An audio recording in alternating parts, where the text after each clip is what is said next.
வணக்கம். என் பெயர் வி. மித்ரா. நான் CUA பெருமை மேல்நிலைப்பள்ளி சாத்தூர் கிளையில் 7ஆம் வகுப்பு படிக்கின்றேன். இன்று நான் இங்கு பேசப்போகும் தலைப்பு வளமான இந்தியா. எங்கள் நாடான இந்தியா உலகில் மிகச்சிறந்த வளமிக்க நாடாகும். இந்தியா பல்வேறு இயற்கை வளங்களால் நிறைந்துள்ளது.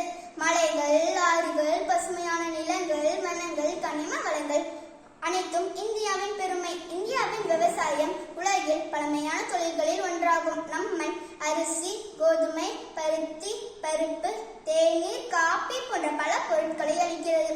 விவசாயம் இந்தியாவின் முதுகெலும்பு எனலாம். மேலும் தொழில்நுட்பம், கல்வி, மருத்துவம், விண்வெளி ஆராய்ச்சி போன்ற துறைகளிலும் இந்தியா உலக முன்னேற்ற நாடுகளோடு இணைந்து பாய்கிறது. சந்திராயன், மங்கள்யான் போன்ற திட்டங்கள் நம் நாட்டின் திறமையை உலகம் அறிய வைத்தன. உலக நாடுகள் இந்தியாவின் முன்னேற்றத்தை கண்டு பாராட்டுகின்றார்கள். வளமான இந்தியா என்பதில் பணத்து மட்டுமல்ல, ஒற்றுமை, அமைதி, பண்பாடு, மனிதநேயம் அனைத்திலும் வளம் பெற்ற நாடு என்பதே உண்மை.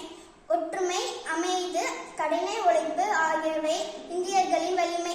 பல மொழிகள், பல மதங்கள், பல கலாச்சாரங்கள் இருந்தாலும் நம் அனைவரும் இந்தியர்கள் என்பதில் ஒன்றிணைந்திருக்கிறோம். எனவே நம் அனைவரும் நமது நாட்டை மேலும் வளப்படுத்த கடினமாக உழைக்க வேண்டும். நம் சிறிய முயற்சிகள் நாளை ஒரு மிகுந்த வளமான இந்தியாவை உருவாக்கும். என் நாடு என் பெருமை என கருத்துடன் நாம் வளர்ந்தால் நம் கனவு வளமான இந்தியா நனவாகும். நன்றி, வணக்கம்.